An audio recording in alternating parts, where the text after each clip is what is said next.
Cuenta la historia que un rey de la modernidad, Luis XV creo que era de Francia, perdió a su hijo y fue a visitar al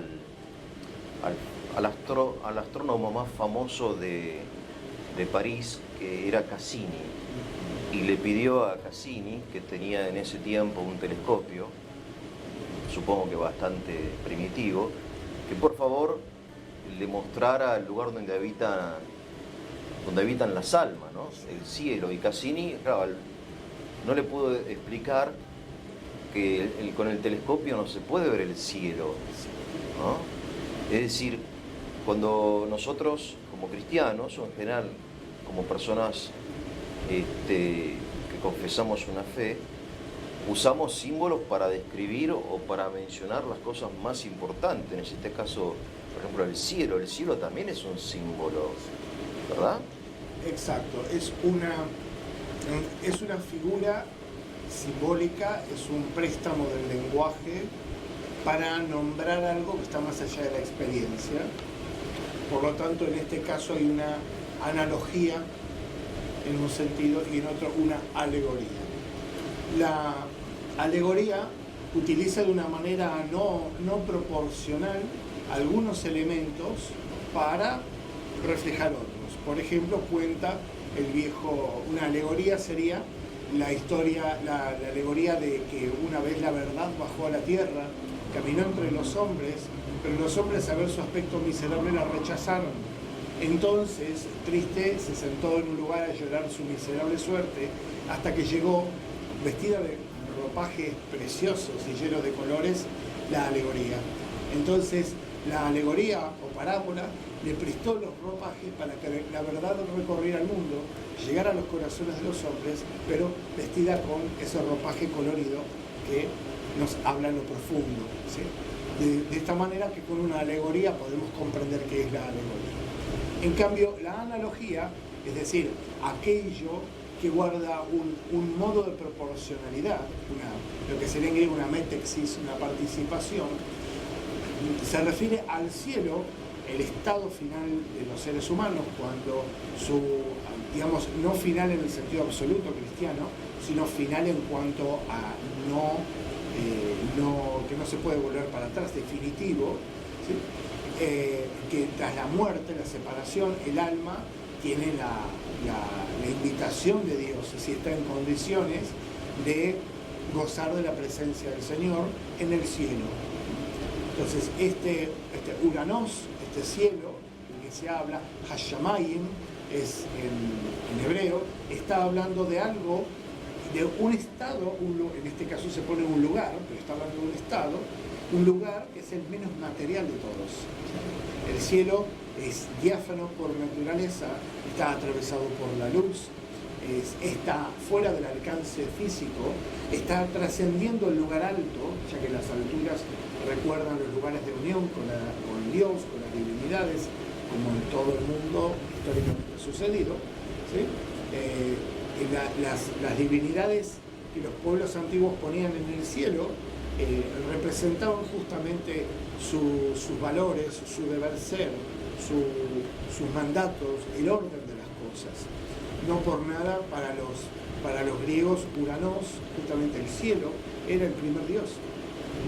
Entonces, hay en los seres humanos esto de que cuando queremos dirigirnos a Dios, miramos hacia arriba, es una posición relativa hacia arriba, ya que si miramos el planeta Tierra, cada cual está, podemos decir, perpendicular a su superficie. Sí. Entonces, físicamente es una cosa, pero lo que en el hombre sucede a través de este gesto alegórico, de esta comprensión analógica, ¿sí? Sucede la conexión, la comunión con Dios, a quien no puede ver y cuyo símil y cuyo digamos así, cuya materialidad más vecina, más significativa es la luz y el aire. Claro, o sea, estos símbolos, estos símbolos son, de alguna manera, responden a su propia naturaleza. Es una derivación de la misma el aire, la luz, exacto, el cielo, el fuego, etcétera, la tierra. Y esto no es un detalle convencional. De hecho, los pueblos que han tenido deidades infernales, es decir, aquellos que descendían para adorar a las fuerzas de la tierra, Sí. justamente podemos decir que se caracterizan por ¿cómo se llama?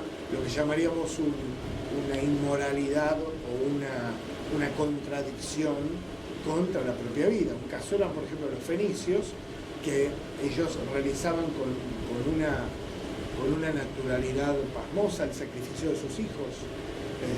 Ahora se han encontrado muchísimos restos de estos lugares donde se adoraba deidades infernales que para darles éxito y riquezas debían recibir la sangre de sus hijos. En la Santa Biblia se habla muchas veces de estos pueblos de Cananea, de Fenicia, que no temen en ponerse en manos de aquel que les dé la riqueza, el poder, a costa de cualquier cosa. Sacrificaban al inocente, entiendo. Exactamente. Es porque está esta comprensión que la muerte, digamos así, por más de que hoy haya ideas que busquen derivar las cosas de una manera antihistórica, digamos así, como si la sociedad tuviese capacidad de crear la naturaleza, o como si la naturaleza humana no existiera, Claro. y no que hay dictados que vienen de nuestra misma naturaleza. En todos los pueblos, el asesino merece la muerte, Sí. y la sangre del inocente Sí. limpia inclusive el pecado de los demás. Claro, el chivo expiatorio.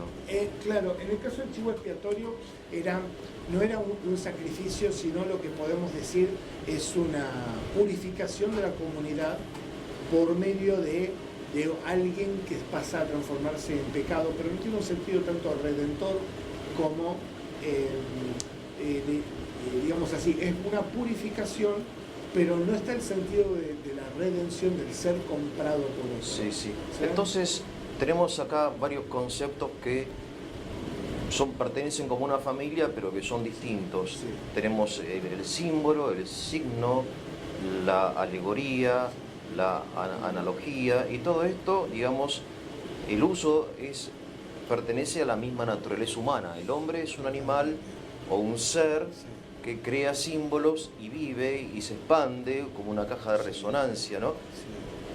A propósito del cielo, me acuerdo cuando Khrushchev, el secretario general del Partido Comunista, en una asamblea general del Partido Comunista, después de la hazaña de Gagarin, ¿no? De Yuri Gagarin, que en el año creo que 62 subió al cosmos, qué sé yo, dijo, camarada, dijo, déjense de hinchar con la religión porque Gagarin estuvo en el cielo y no vio a Dios. Que después se le atribuyó esta frase al mismo Gagarin. En realidad no la dijo Gagarin, la dijo Khrushchev. De hecho, Gagarin bautizaba a sus hijos en secreto, porque era del Partido Comunista, pero los bautizaba. Pero bueno, se le atribuyó a Gagarin que él estuvo... Bueno, pero entonces Gagarin estuvo en el cielo y no vio a Dios porque el cielo es un símbolo, entiendo yo. O sea, lo que dijo Khrushchev no tiene ningún sentido desde el punto de vista de la fe cristiana, no tiene sentido. No tiene ningún sentido. No tiene sentido, digamos así, es una respuesta más para alguien que lo estaba buscando y que esperaba encontrarlo de esa manera y que no se lo encuentra de esa manera. Uno, digamos así, tiene que comprender que la presencia de Dios es una presencia que admite diferentes formas. Entonces, Dios está en su creación, sí, y de muchas maneras. Dios está en el cielo material, tanto como está en la tierra, como está en el agua, como está en los espacios y en las estrellas. Pero o sea, según lo que decís vos, podría haber dicho, estuvo en el cielo y vio a Dios también, lo vio en su creación. El asunto es ¿no? que para poder, ahí es donde está el asunto. Sí. Es decir, así como yo percibo las cosas por digamos así, que tributan, que reciben la luz de otro, ¿sí? Normalmente salvo las estrellas que la emiten, sí. Las cosas son percibidas en otra luz. De la misma manera, la presencia de Dios en algo es detectable cuando yo estoy iluminado por la luz de la fe. Es decir, la fe no es una cosa, La fe lo podemos comparar con un agujero. Es decir, el tamaño de la fe es el tamaño de la ventana. En cuanto, no es algo que uno crece y que tiene peso y consistencia, sino que la fe justamente es la apertura del corazón, la apertura del interior y del ser humano a esa realidad abismal que es Dios, y esa operación sucede por intervención de Dios, pero sin contradecir la libertad humana. Por lo tanto, si el hombre es simbólico, Dios, que hizo el hombre a imagen y semejanza, también se comunica de una manera simbólica. Si Dios abraza la naturaleza humana por medio de la encarnación, abraza todo lo que es humano. Es el se hizo igual a nosotros, Cristo, excepto en el pecado.